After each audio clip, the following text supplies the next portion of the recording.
Well, hello again, Pastor Ray Barnett here with you. Glad that you could be with me on the Oasis, formerly known as God's Answers for Anxiety and Depression. And as always, I wish you a good morning, a good afternoon, or a good evening, depending on what time you're watching this broadcast. Beautiful day today here in upstate New York. Temperatures in the 60s. Sunny. A little bit of a chill. Last night the temperatures were in the 40s, and a little ways up here it was in the 30s. So that's fall in the foothills of the Adirondacks, and as I said to you the other day, it suits me just fine. I like the low humidity and like the weather a bit on the cooler side. My grandmother, she was, thin. She wasn't a big woman, and she preferred the winter to summer, which ordinarily you don't find too many people like that to say I would prefer winter than summer. Oh, anyway, so anyway, you know what I wanted to talk to you about today? I wanted to talk to you about fatigue. I want to talk to you about just being plain tired. Now, I wonder, and I know that there's some out there today, not just young people, but I don't know, the movers and the shakers, they seem like they never get tired, and that's fine. But the average individual like yourself, and especially for those who do have issues with panic, anxiety, depression, you get tired a lot. You get fatigued. So let me begin by saying that there is a difference between a feeling of fatigue and actual fatigue. Depression in particular can give you a feeling of fatigue. You that have been depressed know what I'm talking about. You that are depressed now certainly know what I'm talking about. You just feel tired all the time. And if someone asks you, why are you so tired? You seem like you're tired all the time, and you really can't put your finger on it. When it's that type of fatigue, just a simple feeling of fatigue coming from the nervous system that is signaling the brain or sending signals to the brain that that you're tired, you should be able to rationalize and say, but I really haven't done anything, or I haven't done enough to feel this tired. Now, let me also mention once again that you always want to get yourself checked out medically, because sometimes there is a medical condition that can produce these conditions. But if it's purely depression, then the fatigue that you have is not an actual fatigue. It's a feeling of fatigue. Now, where does it come from? Largely, this feeling of fatigue, remember, when it's a pure feeling, it comes from a place of extreme discouragement.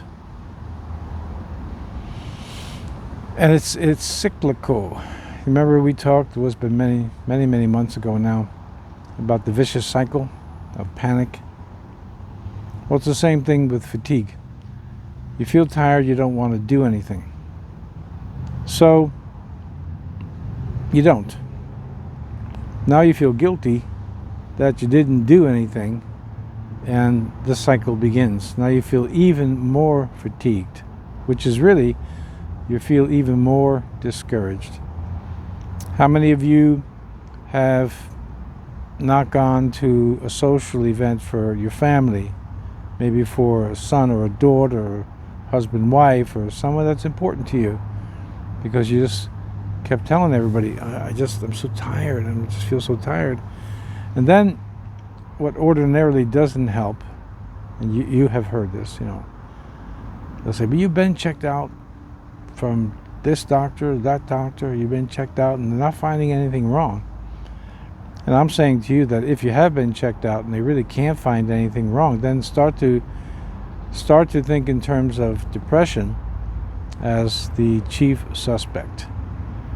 And when you have this feelings of fatigue, lethargy, don't want to do anything, unmotivated, and so on, that obviously comes with depression, then you can start to think in terms of discouragement.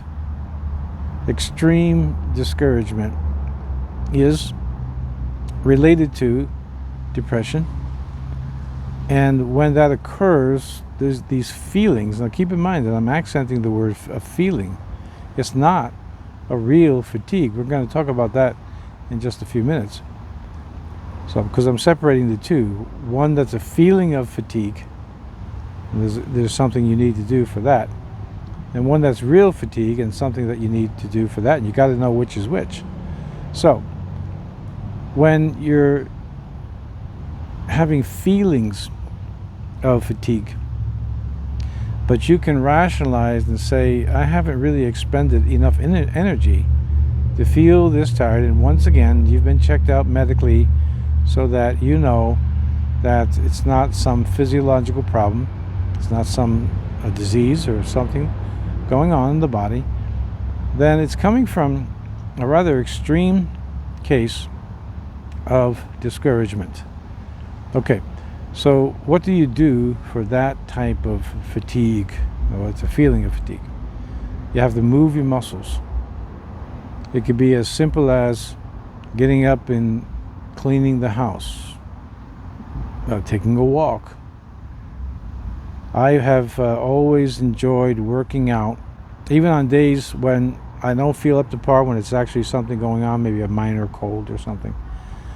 Or during periods of discouragement that produced the type of depression in my own life, I always felt better, always do feel better when I go to the gym. And even if I have to cut back a lot and just take a casual walk, pick up a few weights, I feel better. Because we talked about this, the chemistry of the brain on this broadcast before, and how it works. And almost everybody knows about endorphins. So when you have a feeling of fatigue that's coming from depression, which is coming from an extreme form of discouragement, you want to move your muscles. It could be cleaning the house, it could be taking a walk. Even something like taking a drive, which is not precisely moving your muscles the way I'm referring to it, but just getting out into the sunshine. It has a way of elevating your spirit.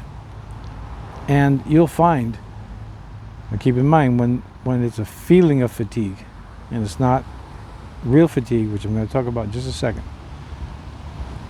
keeping in mind that the moving of the muscles is releasing from the endocrine system, is releasing these endorphins, and all of a sudden you just start feeling better. So that's one type of fatigue, and that has to be treated with movement, getting up and doing something. You may also find, as many do, that the more you move, the better you feel. The more and this takes a lot of discipline. Don't let anybody tell you. Or if they do, just don't believe them.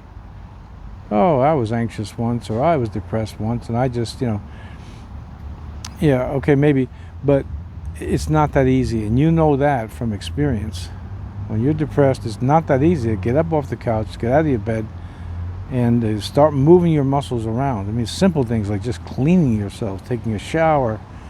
I was going to say shaving, but in my case, that's not apropos, right? But you get the idea. You just start moving around and force yourself out of the house. Force yourself to take a walk. You don't have to break land speed records. Just force yourself. You got a lunch and date, keep that date. Okay. That's a feeling of fatigue, which is not actually real fatigue. Now, let me roll it the other way and talk about what is becoming very common for many, many of us is actual fatigue. I mean, you're just plain tired. You see, most of you that watch, if not all of you, the great majority of you, will never really understand my people like myself that are in ministry. And I mean real ministry, not the clowning around that you see on some of these characters, television, and maybe even some of your local churches. If you're in real ministry, you're taking care of people's needs, then in my case, constant reading of the Bible, memorization, prayer, reading of books, after a while, there's a real fatigue that settles in. If you have ever, in your career, either now or in the past, if you're retired, if you have ever used your mind a lot, your brain, and if you're able to compare it to maybe jobs that you had doing, let's say, construction or some type of physical work, you know that the fatigue that comes from just working your brain constantly at your job, like if you're in IT, or you work on computers or accounting or whatever, and you're using your brain a lot, then you go home and there's something waiting for you there, and there's other issues to take care of, so you've got to think more and think more. That fatigue is not just a feeling, that's a real fatigue. You're actually getting tired. Your body's getting tired because of the brain-body connection. I'll give you an example. Until I was, let's say, 29, I did work that involved a lot of my body. Even when I was in radiology, we were constantly walking all the time, walking back and forth in the department, up and down floors, into the OR, out of the OR, back and forth, a lot of steps. I worked construction. Obviously, that was physical. I delivered mail for a few years as a mailman. Could walk miles and miles and miles. And I'll tell you, when I got home during those years, I had a great appetite, hungry, and always slept well. When you have a fatigue that's coming from the brain, it can actually disturb your sleep. You're like overtired. There's a phenomenon if soldiers are on a very long march. I mean, very long. They can actually be so fatigued that they can't fall asleep. Their body is so tired that they can't sleep. So this now becomes actually just a polar extreme of what I was talking about a moment ago. I'm giving you both sides of fatigue. One is a feeling that is not an actual fatigue, and then there's one where you're just plain tired. Now I want to tell you about that there. And this really is becoming a champion of the obvious. At least one would think I would be a champion of the obvious, but yet the way we are behaving in America, maybe some other countries in the world too, that doesn't seem so obvious, because the only cure for real fatigue, distinguishing between a feeling of fatigue that indicates move, go do something, do some work, get busy, do something, move around. But for real fatigue, there's only one solution. Rest. The scriptures say, there remains therefore a rest unto the people of God. Now that's specifically talking about a rest from doing our own works, where we now receive the righteousness that comes from Christ freely. But to make an application, and this is something that we really need to consider here in America, the keeping of the Lord's Day, which is, for us as Christians, is Sunday. The Lord was raised up from the dead on the first day of the week, which for us is Sunday. And from New Testament times, the early Christians observed that day as a very holy day. And in the short course of time, it became the fourth commandment. All right, we've got 10 commandments. You're familiar with them. Fourth commandment is remember the Sabbath day to keep it holy. It was a day where no work could be done. Penalties were very severe. Well, it was the death penalty. And the entire nation of Israel would have to observe it. There was no exceptions other than acts of mercy and stuff. I'm just talking about going to work. Nobody worked. We also see this, by the way, as a creation, the Sabbath. The day that even God says he rested, not that he was tired, but a little bit deeper than I want to go today on talking about that. But it says that the Lord rested on the seventh day, and then commanded humanity to rest on the seventh day as well, which is a Saturday. And it's amazing that if you do the research, you'll see that there has been an innate knowledge of people, or in people, in cultures from the beginning of time, that they knew that this was a creation principle, that there's one day of the week that you would stop and not work, not do anything that was considered work, and also to remember the Creator. So for us, again, after Jesus' resurrection, it is the first day of the week where we stop work.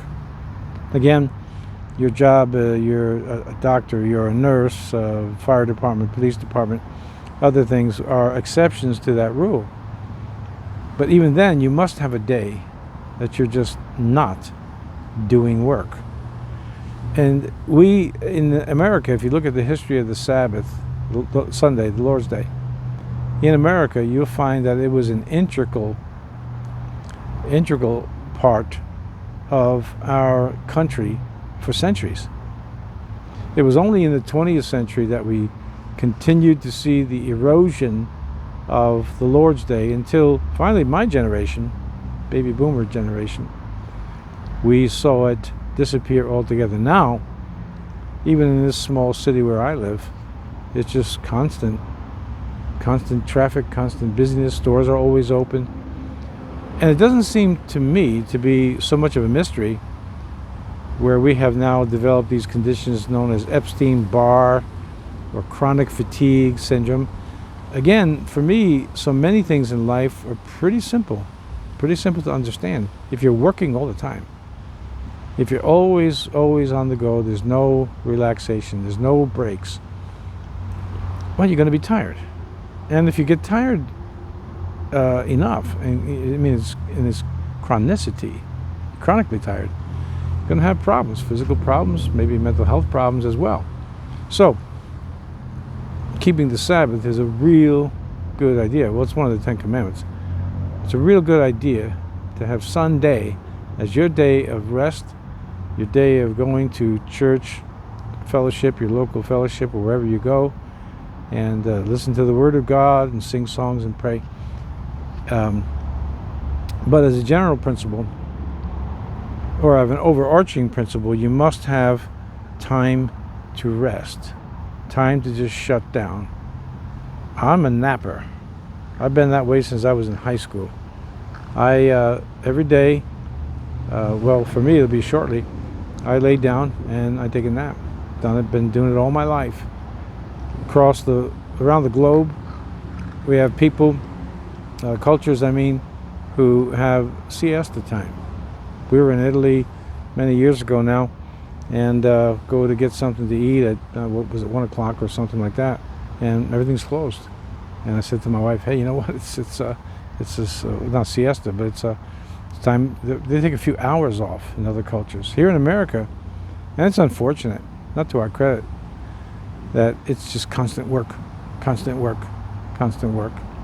So what I'm trying to communicate to you today is the two sides of fatigue which so many of us in America are experiencing. One is feelings of fatigue that come from depression. Those feelings have to be treated differently by going out, getting up, walking around, doing things. Like, you don't even have to leave the house if that's the case. Just start moving things around, moving your muscles. The other side of fatigue is when you are actually really tired. And there's only one solution for that. Only one. Rest. you have to have your rest. You've got to, even when you're training to get strong for strength, you have to have recovery days. That was a big fault of mine. I hate to rest. Well, from lifting weights anyway. And you're actually getting weaker. You see what you're able to do is not advancing, it's actually going backwards. And that'll work the same way in your brain, then it'll start your mind, then it'll start to affect your spirit, which can affect your marriage, it can affect your family and your performance, and on and on and on. So, all right, I wanted to talk to you today about fatigue and the need to rest when you're tired, and to put that into your schedule so that you have a regular day, including Sunday, of rest from work. And then with the feelings of fatigue, when it's coming from depression, you actually need to get up and move around. All right, let me pray for you today. Father, I know there's many people who use the expression, I live in tired. And I know so many times I'm one of them. I'm just tired. My wife is one too. Help us, God, to be wise enough to know when it's time to stop, when it's time to take a rest, or when we're depressed. Just got to keep on going forward. And give my friends who watch this broadcast daily the wisdom to know which one is the appropriate measure for their condition. Amen. All right. So glad I could be with you today here on this Friday, October the 1st already. And as I always do at the end of a broadcast, I give you an invitation. This is a small group of people we have here, picking up subscribers lately, some new subscribers lately. Small group though, and tight-knit group. If you'd like to be part of it, please feel welcome to subscribe, and also to make sure that you hit the notification bell and hit the all, so you know when these videos go up and you can watch them. Also, I just always say to you, hey, if you don't mind, give me a thumbs up. I don't even mind if I say this day every day. If you give me a thumbs down, that's fine, because this helps us to stay on the radar here on YouTube. Alrighty, so God willing, tomorrow is Saturday. Try to get another video up for you. Missed one this week anyway. And I'll just see you then. So God bless. Thanks for being with me.